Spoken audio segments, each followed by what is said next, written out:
Hello मेरे प्यारे बच्चों, कैसे हैं आप लोग। मेरा नाम है विशाल अंगार और मैं हूं आपका मैथ्स टीचर। क्वेश्चन पूछो में आप सभी का फिर से एक बार स्वागत है। ओके, तो आज की क्लास में क्या पढ़ने वाले हैं सर? तो बालक, आज की क्लास में हम पढ़ने वाले हैं क्योंकि आज हमें मासा और लासा समझना है। ओके, तो इसीलिए मासा लासा समझने से पहले क्यों ना एक बहुत ही अहम चीज है बेटा, जो किताब में कहीं लिखी नहीं होगी लेकिन इसके बारे में पता होना बहुत महत्वपूर्ण है। आगे के जो सवाल मिलेंगे उसमें बच्चा इस चीज में कंफ्यूज होता है कि इसमें गुणनखंड पाने हैं या गुणज पाने हैं। तो चलो पहले समझ लेते हैं कि आखिर गुणनखंड और गुणज होता क्या है। अंग्रेजी में गुणनखंड बोलूं तो फैक्टर्स होते हैं और गुणज बोलूं तो मल्टीपल्स होते हैं। बट सर इसका मतलब क्या है? तो चलो आप इनका मतलब समझते हैं। अच्छा, कितने लोग जानते हो? जल्दी से, जो जानता हो जल्दी से कमेंट सेक्शन में लिख के बताओ यस सर जानता हूं, और बताओ गुणनखंड क्या होता है। तो चलो पहले बात गुणनखंड की करते हैं कि भाई गुणनखंड क्या होता है। ओके, आइए भाई गुणनखंड की बात कर लें।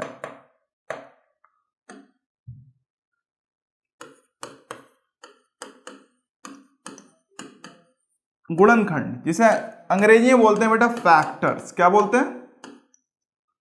फैक्टर बोलते हैं वैसे तो।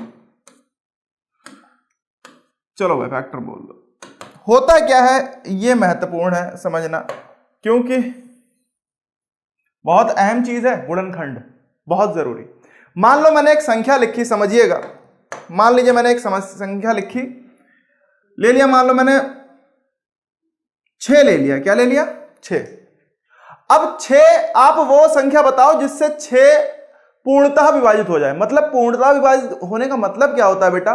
मतलब है कि अगर विभाजित करें इस 6 को हम किसी संख्या से तो शेषफल मेरा 0 होना चाहिए। क्या होना चाहिए? 0 होना चाहिए। अब शेषफल 0 होने का मतलब क्या हुआ? मतलब शेषफल 0 होने का मतलब क्या हुआ भाई? अब देखें तो 6 को किस किस से, देखो एक तो 6 को हम 2 से भाग दें तो 2 3 6 हो जाता है, शेषफल 0। ठीक है। एक तो 6 को हम 3 से भाग दे सकते हैं तो 3 दूनी 6। ठीक है। 6 को हम 1 से भी तो भाग दे सकते हैं और 6 को हम 6 को भी तो भाग दे सकते हैं। क्या इन 4 संख्याओं के अलावा क्या किसी और संख्या से मैं 6 को भाग दे पाऊंगा, पूर्णतः विभाजित कर पाऊंगा? आप बताइए, जल्दी से बोलो। भाग तो किसी भी दे दूं, लेकिन क्या कोई संख्या 6 को पूर्णतः विभाजित करेगी? नहीं करेगी। मतलब क्या हुआ कि गुणनखंड अब होते क्या समझो, वे संख्याएं जो दी गई संख्या को पूर्णतः विभाजित करती हैं उसे हम बोलते हैं क्या? उस संख्या के गुणनखंड। तो अगर मैं बोलूं कि गुणनखंड 6 के क्या होंगे तो 6 बराबर होता है 2 गुणा 3। होता है नहीं होता है? होता है सर। तो मतलब 2 इसको विभाजित कर देगा, 3 इसको विभाजित कर देगा, और एक देखो एक ऐसा है, एक क्या है? एक यूनिवर्सल फैक्टर है। मतलब क्या है? वो बेटा सबको विभाजित करता है, किसी को नहीं छोड़ेगा। वो सबको बोलेगा हाँ भाई हम तुमको भी पूर्णता, तुमको भी, तुमको सबको कर देंगे। ओके, सबका बदला लेगा वो। ओके, तो भाई क्या है? तो हम कह सकते हैं कि अगर 6 के गुणनखंड बोले तो क्या आएगा? 6 के गुणनखंड हमसे कोई पूछे तो हम क्या बोल देंगे? क्या होंगे बालक? पहले तो 1, क्योंकि 1 से सब विभाजित होते हैं। देखो दूसरा 2 से विभाजित हो जाएगा, क्योंकि 2 3 6 होता है, तो बेटा 2 से विभाजित हो जाएगा। 3 दूनी 6 हुआ, 3 से हो जाएगा। ठीक है, ये तो हो गया। उसके बाद बेटा जो खुद एक स्वयं से, हमेशा कोई भी संख्या हो वो स्वयं से विभाजित होती है, पूर्णता होती है नहीं होती है? तो स्वयं क्या? 6। तो ये 6 हो गया। समझ में आ गया नहीं आ गया? क्लियर है? गुणनखंड समझ में आ गया? पक्का? चलो भाई एक और उदाहरण लेते हैं। मान लीजिए मैंने ले लिया 24। क्या ले लिया? 24। तो 24 का अगर मैं अभाज्य गुणनखंडन करूं तो क्या मिलेगा मुझे? लेकिन ध्यान रखिएगा, जरूरी नहीं अभाज्य गुणनखंडन करने से भाई आपको सारे गुणनखंड नहीं मिल जाते हैं। देखो दिखाऊं, इसका अगर अभाज्य गुणनखंडन करूंगा तो बेटा ये आएगा 2 गुणा 2 गुणा 2 गुणा 3 आएगा। 2 दूनी 4, 4 दूनी 8, 8 3 24, यही तो आएगा। देखो ध्यान दीजिएगा, अभाज्य गुणनखंडन में सर 1 नहीं लिखते हैं। क्यों नहीं लिखते बेटा? क्योंकि 1 अभाज्य संख्या नहीं है, पता है ना? 1 ना भाज्य ना अभाज्य, इसलिए 1 को हम लिखते नहीं जब हम अभाज्य गुणनखंडन करते हैं। वैसे अगर गुणनखंडन कर रहे हैं तो गुणनखंड में 1 हम ले लेंगे कि हाँ भाई 1 गुणनखंड होता है। ठीक, वो सबका होता है, उसकी टेंशन ही ना लो। तो अब अगर मुझसे कोई पूछे 24 के गुणनखंड बताओ, जरा ध्यान से देखो बेटा, 24 के गुणनखंड पूछे, अगर मुझसे क्या पूछे? 24 के गुणनखंड। ध्यान से देखो बेटा क्या क्या इसके गुणनखंड हो सकते हैं, समझते हैं। सबसे पहले तो सर बोलो 1, बोल दिया, हो गया भाई 1। फिर क्या सर? फिर जरा ध्यान से देखो, 1 के बाद क्या होगा? 1 के बाद 24 बेटा 2 से पूर्णतः विभाजित हो जाएगा। हो जाएगा सर, ठीक है। भाई 12 दूनी 24 होता है, तो 2 से विभाजित करेंगे तो 12 आ जाएगा आंसर। ठीक है, 2 के बाद संख्या गए 3 आती, 3 से विभाजित होता है क्या? होता है सर, 3 अट्ठे 24 होता है। 4 से होता है क्या? 4 छंग 24, देखो 2 2 की गुणा कर देंगे तो 4 आ जाएगा, तो बेटा ये हो गया 4 छंग 24, 4 से भी हो जाएगा। फिर 5 से नहीं होगा। 6 से होगा क्या? 2 3 6, देखो तो 6 चौक 24 होता है। फिर 7 से नहीं होगा, 8 से होगा, 8 से होगा, 8 3 24, 8 से हो गया। ठीक है, उसके बाद बोले तो क्या होगा? 8 के बाद 9, 9 से नहीं होगा, 10, 10 से नहीं होगा, 11 नहीं, 12 से होगा। किससे होगा? 12 से होगा। और उसके बाद बेटा सिर्फ और सिर्फ 24 से होगा। तो 24 से गुणनखंड देखा तो कितने आ गए? 1 2 3 4 5 6 7 8 आ गए, नहीं आ गए? हमेशा ध्यान रखिएगा बेटा, गुणनखंड की बात जब भी होगी तो गुणनखंड हमेशा क्या होगा? संख्या के बराबर या उससे छोटी संख्या होगी हमेशा। ध्यान दो, दिख रहा है आपको कि गुणनखंड 6 के क्या है? 1 2 3 6, 24 के 1 2 3 4 6 8 12 24। क्लियर है नहीं क्लियर है? तो चलिए लिख लीजिए जो संख्याएं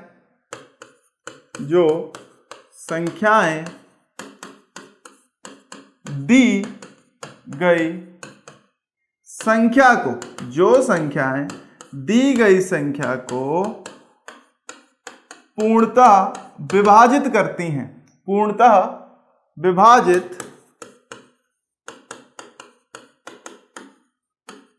हैं वे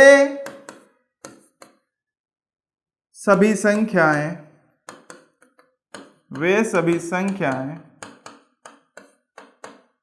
दी गई संख्या के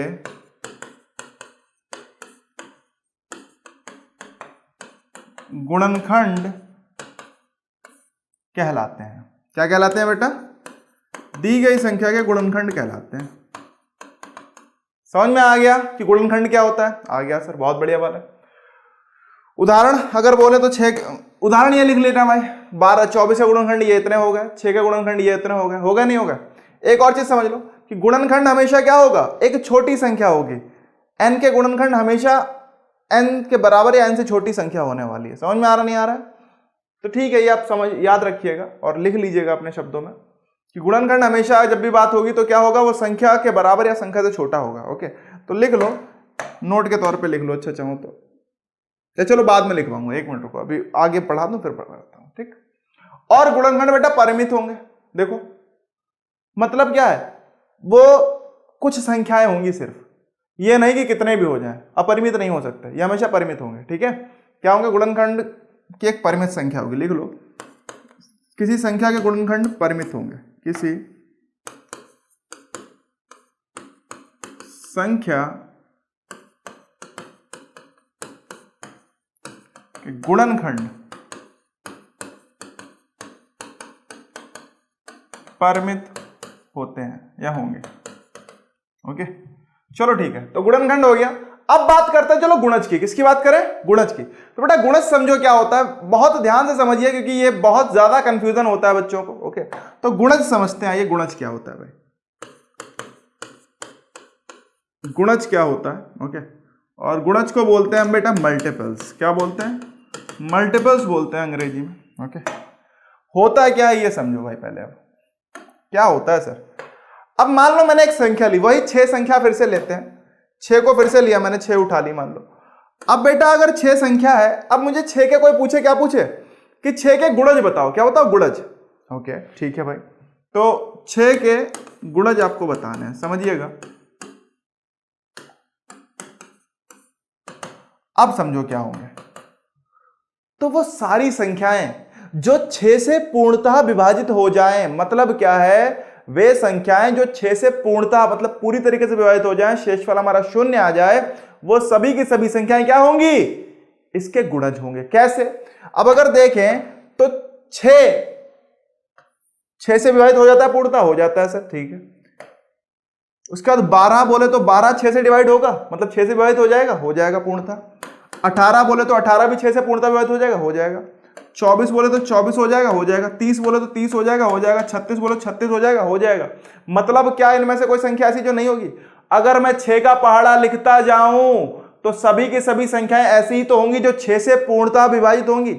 तो कभी भी बेटा गुणज की बात करें तो क्या है, समझ लो उसका पहाड़ा सिर्फ 6.60 तक नहीं होता बालक।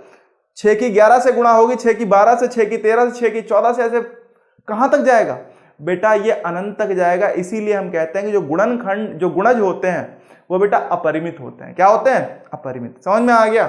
तो वे सभी संख्याएं जो 6 से पूर्णतः विभाजित हो जाती हैं वो सभी 6 के क्या होंगे? गुणज हो जाएंगे। ओके, ऐसे ही बात करूं अगर मैं 2 के गुणज की बात करूं, कितने के, या चलो 3 के गुणज, चलो 4 के गुणज की बात करें। 4 के गुणज, तो 4 के गुणज बोले तो क्या आएगा बालक? 4 पहली संख्या, पहला गुणज बेटा क्या होता है? सबसे छोटा जो गुणज होता है वो स्वयं होता है संख्या। ओके, क्योंकि सबसे छोटी वही गुणज मिलेगा आपको। ठीक, उसके बाद 8, 12, 16, 20, 24, 28, 32, 36, 40, 44, 48, 52, 56, 60, 64, ऐसे करते चले जाओ और आपको कहां तक जितने लिखते जाओगे उतने मिलते जाएंगे। समझ में आ रहा नहीं आ रहा है? क्लियर है नहीं क्लियर है? तो यहां से हम क्या सीखे कि बेटा ये गुणज क्या होता है। क्लियर है नहीं क्लियर? गुणज क्लियर हो गया आपको? पक्का? ठीक है भाई, बहुत बढ़िया। तो लिख लीजिए, क्या लिखेंगे कि जो संख्याएं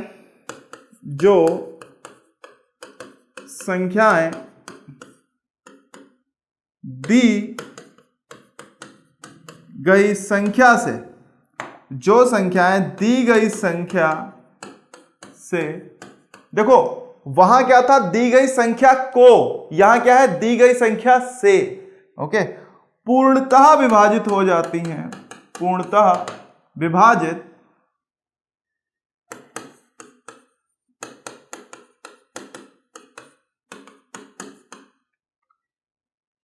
जो संख्याएं दी गई संख्या से पूर्णतः विभाजित हो जाती हैं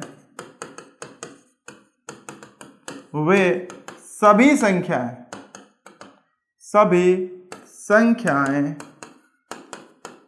दी गई संख्या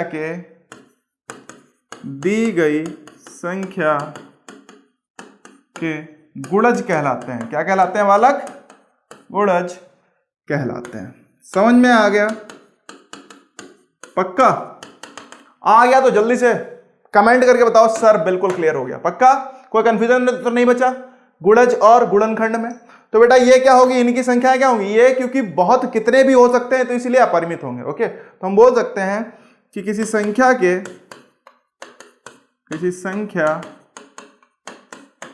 गुणज, ऊपर क्या लिखा था कि संख्या के गुणनखंड परिमित होंगे। यहां लिख लो कि संख्या के गुणज अपरिमित होंगे,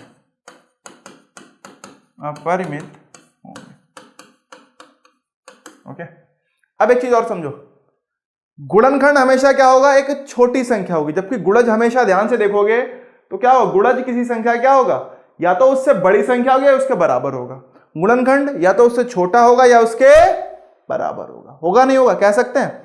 तो यहां पर आपने निकाल पाए गुणनखंड और गुणज की बात हमने कर ली है। ओके, अब अगली क्लास में हम पढ़ते हैं, क्या पढ़ेंगे बेटा? मासा और लासा निकालना सीखेंगे। और जो विधि आपके यहां चाहिए है आपको, क्योंकि पहले एक अलग विधि से निकालते थे हम लोग लासा मासा, मतलब विधि वैसी ही थी कुछ लेकिन बस सोच लिखते अलग तरीके से थे। यहां पे हमें गुणनखंडन विधि से निकालना है लासा मासा। क्लियर है नहीं क्लियर है? हाँ भाई, तो चलिए निकालेंगे, अगली क्लास में करेंगे। और आज के लिए इतना ही रखते हैं, बिकॉज ये टॉपिक थोड़ा सा जरूरी था, अलग था। ओके, तो पता होना चाहिए कि आपको गुणनखंड क्या होते हैं, गुणज क्या होते हैं। ठीक है, मिलते हैं नेक्स्ट क्लास में, तब तक के लिए बाय बाय।